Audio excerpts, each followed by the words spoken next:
नमस्कार प्रेक्षकांनो, लग्नानंतर होईलच प्रेम या मालिकेच्या पुढील भागामध्ये आपण पाहणार आहोत की जीवा आता ऑफिसमधून येऊन डायरेक्ट झोपलेला असतो. जेवण न करताच तो झोपलेला असतो. तर नंदिनी त्याला उठवायला येते आणि म्हणत असते की प्लीज जेवण करून घ्या. तर जीवा आता जेवण करायला नकार देत असतो. तर नंदिनी म्हणत असते की जेवण करा, नाहीतर मी दुसरी पद्धत वापरेल.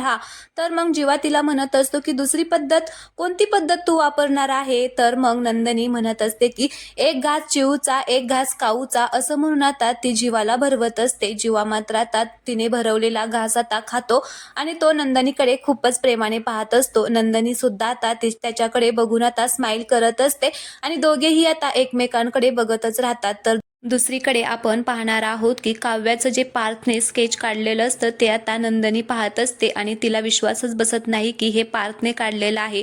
ती म्हणत असते की पार्थ, तुम्ही हे चित्र काढलेलं आहे. तर पार्थ म्हणत असतो की हो, मी काढलेलं आहे.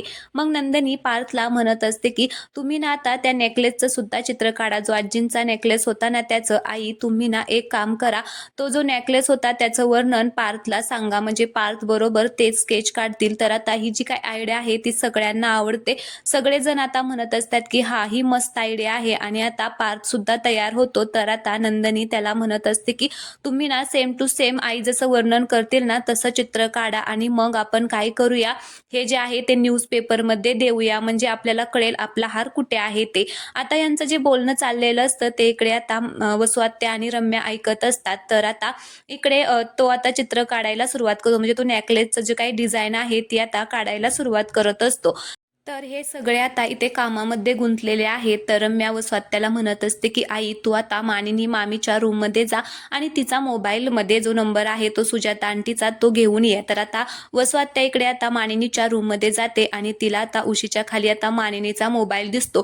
ती आता मोबाईल हातामध्ये घेते आणि आता खूपच खुश झालेली असते की फायनली आता मानिनीचा मोबाईल मिळालेला आहे.